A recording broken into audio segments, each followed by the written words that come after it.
Welcome back to the Steps to Happiness show. Let me introduce my guest. She's an award-winning university professor and positive psychology researcher, a holistic health and spiritual counselor, life and leadership coach, and best-selling author. Diane Dreher, hello and welcome to the show. Hello, and I am delighted to be here today.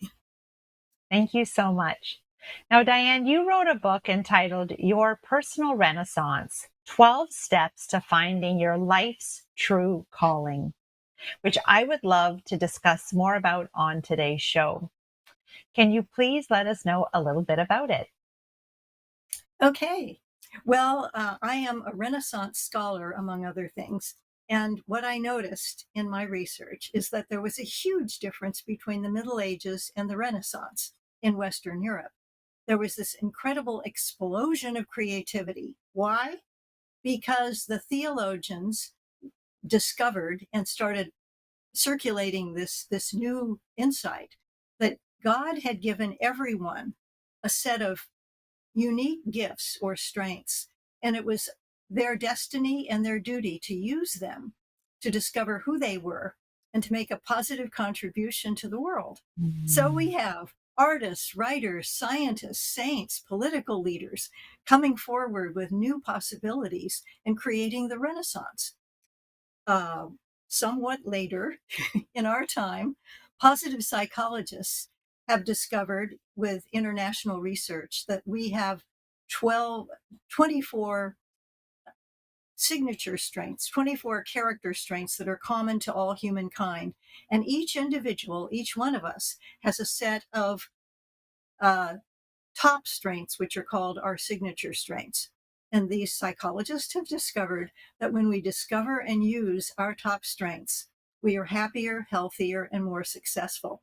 So I discovered a convergence of Renaissance spirituality and current positive psychology, really saying to all of us that we have something unique within us.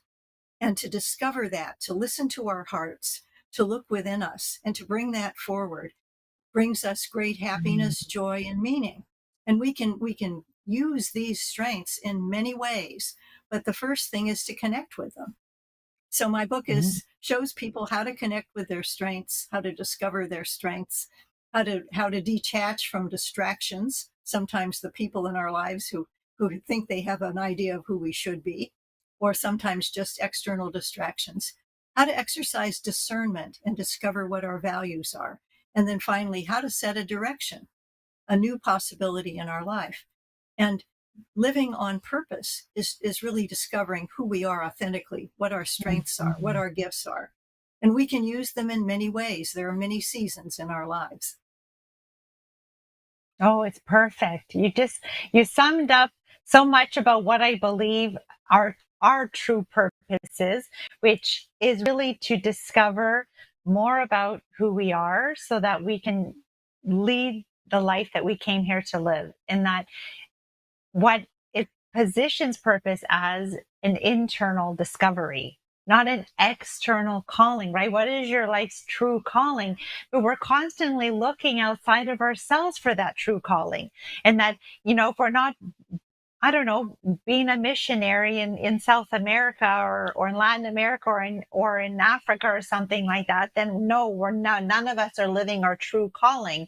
But what's beautiful about this is that it's the understanding that it is about discovering more about who we really are. And so I have spoken about purpose in this way, where I said purpose is about rediscovering that I think many of us are not living authentically, that we're living with masks or with veils over us, where we think we need to be who we need to be, to be loved, to be accepted, to be revered, to be whatever, that we're not living authentically. So part of, I think, the purpose is to remove those masks, remove the veils that are prohibiting us from living authentically.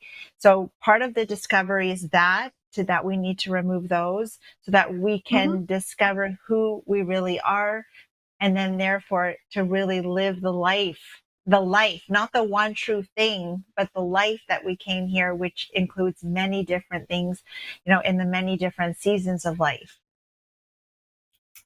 Absolutely.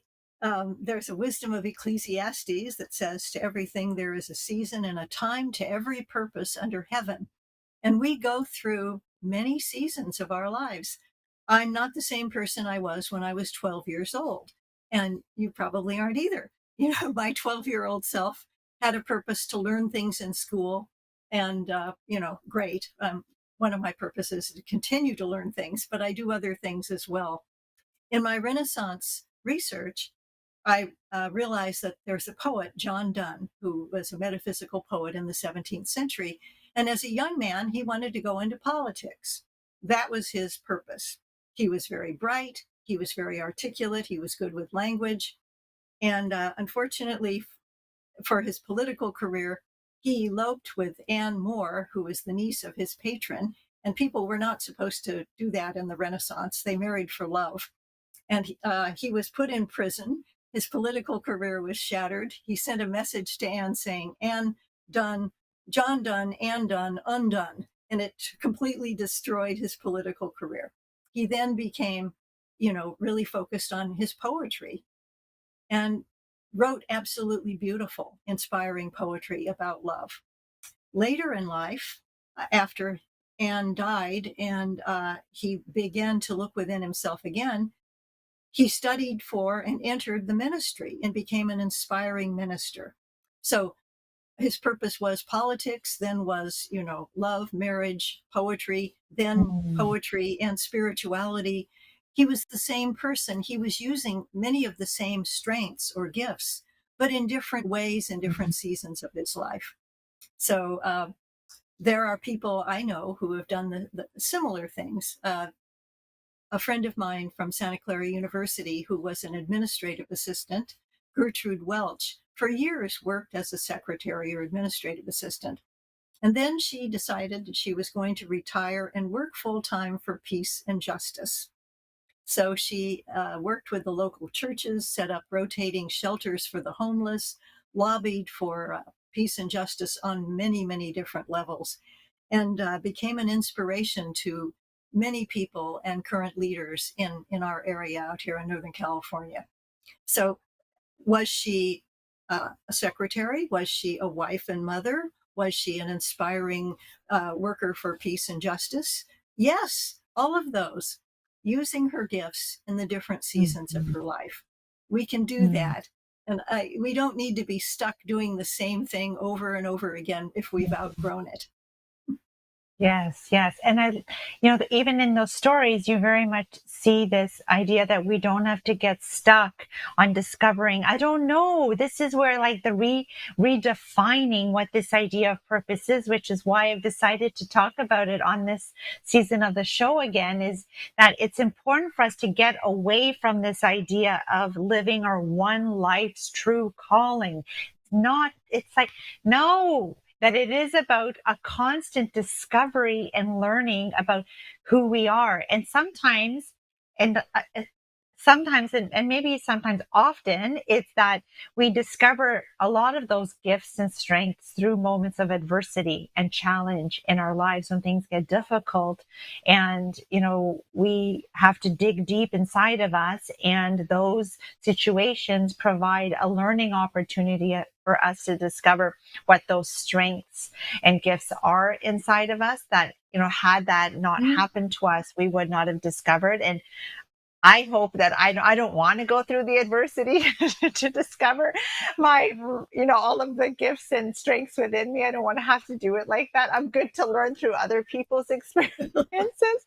But nevertheless, this is what the journey of life is. And so you've discovered there's these 4 stages with multiple steps inside of them. So if we could, let's go through the 4 steps. I guess hopefully as many as we can. I think we'll have time if we spend just a couple, 3 to 4 minutes on each of them. We should be able to get through all 4. And so that we can keep these in mind at any moment. So like in the introduction, I said about checking in with ourselves at any moment and listening to how we're feeling. Do we feel on purpose? Am I feeling Mhm. happy? Do I feel like I am doing exactly what I need to do in this exact moment? So it's just this constant like checking in. Do I feel on purpose? Do I feel happy? Do I feel good? Or am I not? Right? And that also I think is kind of built into your stages. So, Diane, if we could go into that now. So, what would be that first stage that is going to help us to live more on purpose? Okay, the first stage would be discovery. It's discovering our strengths, discovering what makes us happy, what we love to do. And sometimes we can find that by remembering what we love to do as children. We love to play out in nature? Did we love artwork? Did we love reading books? Did we love playing games with our friends? Playing games with our friends, we have a strength of teamwork. We can play games on many levels as an adult. So, really, to discover our gifts is the first stage. And that's an ongoing journey, obviously, because it involves a lot of rediscovery, getting back in touch Mhm. with who we truly are. Sometimes we get off the path. Mhm. The second stage would be Oh, detachment. I just And wanted to add a point about that is that yeah, um, returning back to, that idea of what we really loved as kids, what we like to do. It was almost like, I talk about this, that, the love, peace, and happiness that we are as children, we see it innately in them. And then very slowly mhm, the world, puts its claws into us and then brings us away from that. So it's almost like, that little boy who wanted to be a fireman, who loved, doing things maybe associated with that, or an artist or something. And then when the world gets in and says, no, you'll never make any money doing that. No, you're yeah, not going to be successful if you do that. And it's like the world gets in and then tells us what life on earth is supposed to live like. So, who you'll ever be and what you can ever accomplish in this world because of, your background or the color of your skin or your religion or all of these things, right? That then limit who we are every day in this world. And so I love that idea of going back to that innate nature of who we were before the world maybe discouraged us from being who we really were meant to be. oh, yeah. In my workshops, I have people go back to a time when they felt truly alive, joyful, Mm. energized, inspired, and then, make some notes and then share that with a partner in the workshop. And the partner then Mhm. says, "Oh, and you were using a gift of art or a gift of connecting with people or something."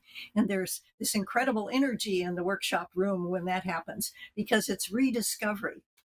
The second stage is detachment because, as you just said, there are a lot of distractions from who we truly are. And a lot of stuff kind of covers up our authentic self. So, to recognize what our distractions are and to reemerge. And sometimes distractions can be well meaning relatives who tell us this is what we should be. Sometimes distractions are commercials that tell us we need to look outside ourselves to find ourselves. All we need to do to feel happy is to go buy something else. Not true. So to recognize what the distractions are in our life, and to start detaching from them, to Mhm. start simplifying, to Mhm. start getting back to who we truly are and get rid of all this extra stuff that doesn't serve us. Thank Then, you. Oh, yeah, I just to draw on that point is that again, we're so conditioned to look outside of ourselves for that direction. And what do you think about this? How about if I do that? What do you think? What do you think? Instead of like going inward and really analyzing the distractions. And often it's the people closest to us that are saying, no, no, it'll never work out for you. You don't have enough education. No, you don't have enough experience. No, you don't have enough money. No, it's a lot. No, yeah, it's a lot right. of like, you know, and so Yeah. the distractions. Yeah. And it's so important for us to be aware of that. We can stop looking outside for that guidance and that we need to start going inwards for the self-discovery, as we're all talking about. So thank you for that point as well. That's exactly really important. And in the Renaissance, there was a young man who loved to draw, and his father would beat him every time he caught his son drawing pictures because he said, "There's no future in this. You should be a cloth merchant and get a good job and bring money into the family." Fortunately for all of us, Michelangelo prevailed. He did not listen to his father. He continued doing artwork. Okay.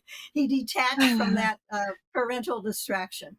And so Mhm. it's happened all the time. Well-meaning people will tell us who we should be. Sometimes they are not on the right path. So after we've detached from distraction, then there's a sense of discernment.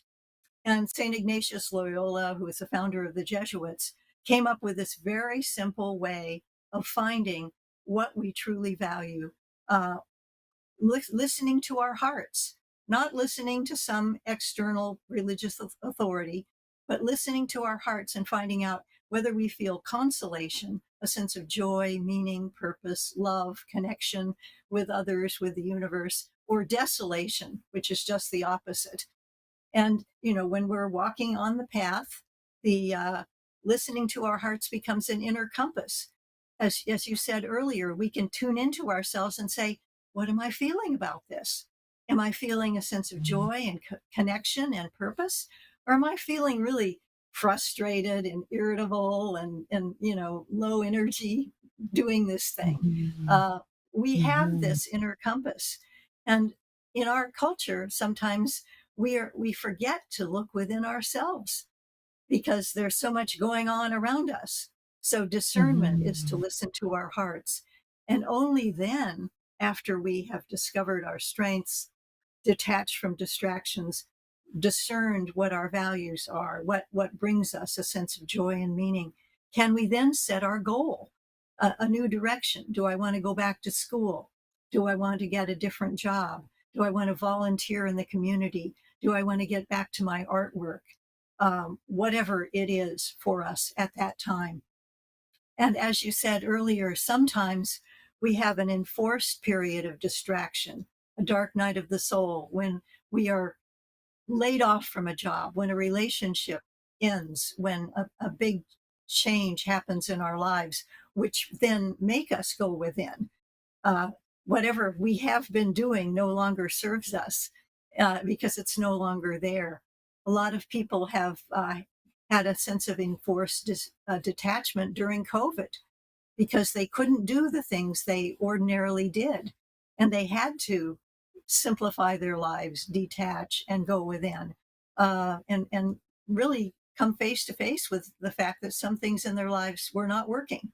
And then we have a choice. We always have a choice. We can make a difference.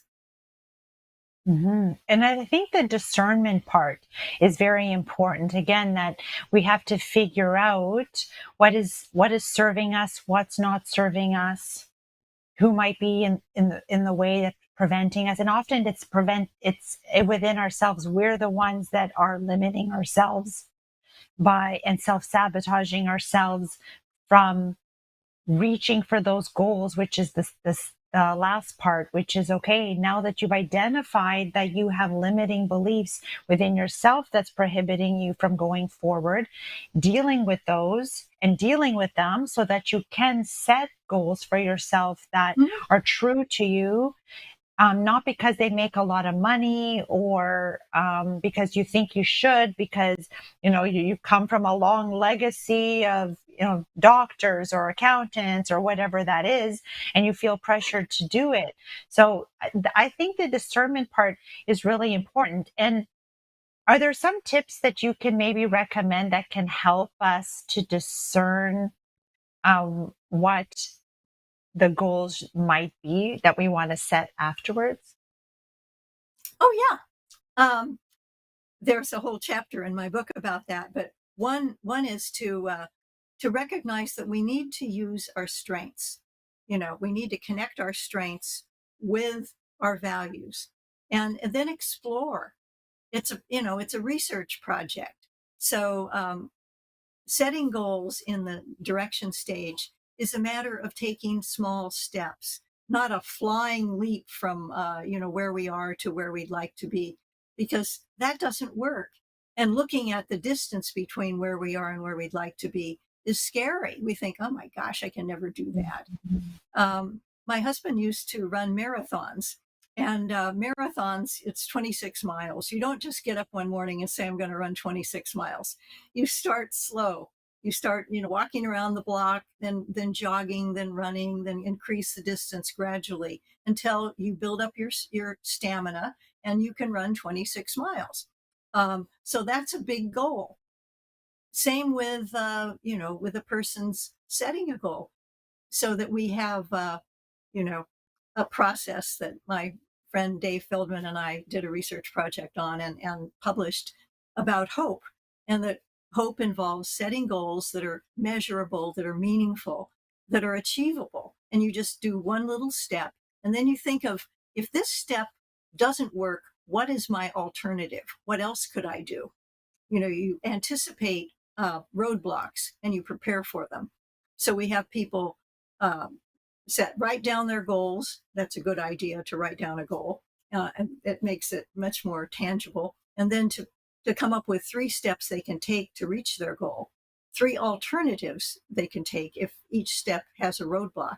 And then to visualize themselves taking the steps, facing the roadblock, achieving that step, moving forward, and ultimately reaching their goal.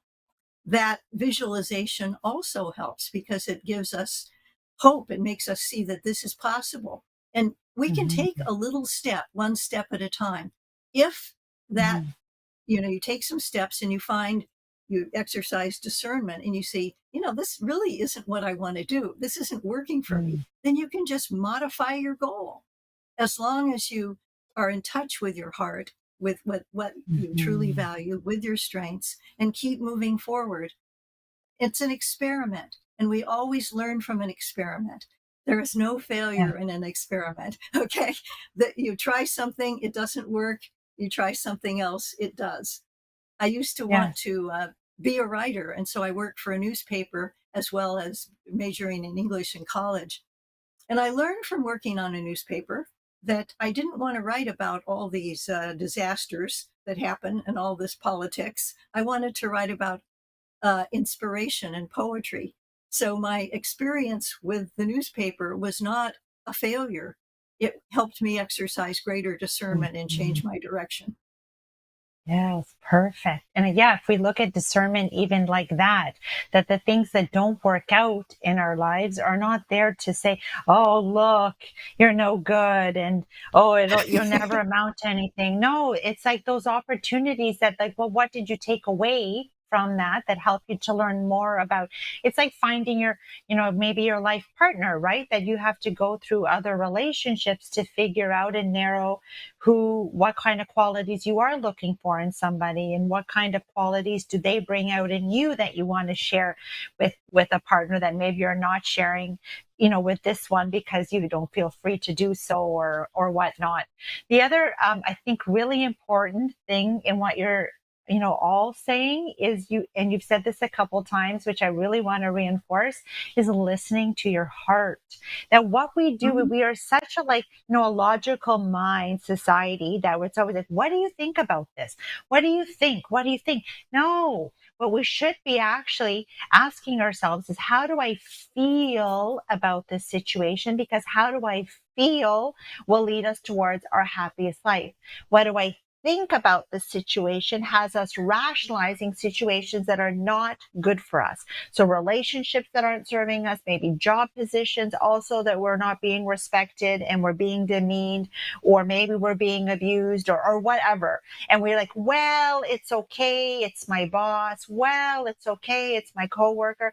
Well, they're going through a rough time. It's okay. It's my friend. No, it's not okay. That how you're feeling about the situation is something that you should be honoring. And what our mind is supposed to do then is then become, let's say, the slave to the heart that says, okay, I'm not feeling good about this. How can I make it happen where I don't have to go to this job? and deal with these people? Or how can I leave this situation because it's not serving me? So that's where the mind is like then responsible with finding the path or the ways that we can follow the heart, because our heart is there to lead us towards the life that we really came here to live, instead of saying, oh, I'll just stay there, it makes me a lot of money. Oh, it just stay. Yeah, but then you're you know you're on alcohol or prescription drugs because now you're depressed and now you're anxious. No, this is where we need to live from this space, and then using this to just figure out how we can make that happen. Absolutely. Abraham Maslow once said that if all you have is a hammer, everything looks like a nail. To use the wrong tool for discernment, the brain, the mind, the reason, when we really need to tune into our hearts, is not going to help us. That there is a process in my book that again is taken from Renaissance spirituality from the Jesuits, that every day, at the end of the day, they practice something called an examine, which means to look back at the day and say, Mm. where are the areas of light? Where were the blessings of today? Where were the joys? And to be thankful for them. And then look at the shadows. Where were the shadows today? Where was the darkness? What can I learn from that? And then to say a prayer to move forward with that new awareness to the next day. It's important to tune into ourselves on a regular basis and listen to our hearts. That's Mm. absolutely essential, because if we listen to what's outside of us, or even our rationalizing minds or our inner critic, uh, that's not going to help us move forward with joy, meaning, and purpose. Diane, thank you so much for being on the show today, and just, reiterating how I believe people should look at purpose. Imagine in my intro, I said that 25% of people feel like they've lived their true purpose. Many of people dying with what Wayne Dyer said, the music inside of you, don't die with the Yeah, music inside of you, is that many of us are doing that by thinking, if we're not the composer on a stage, that we can't use our gift of music, or we can't use our gift of whatever, because we're not maybe doing it to that capacity. And because we didn't live that, oh, then our entire life was a waste. Like, this is what we need to dispel. We need to dispel these ideas of what that, this disappointment that basically we've set up in society that is causing a lot of heartache. absolutely. Thank you again. And thank you. And thank you for all the beautiful work you're doing to awaken people to their potential. We really need it. That's the way we can create a new renaissance in our world today. Aw.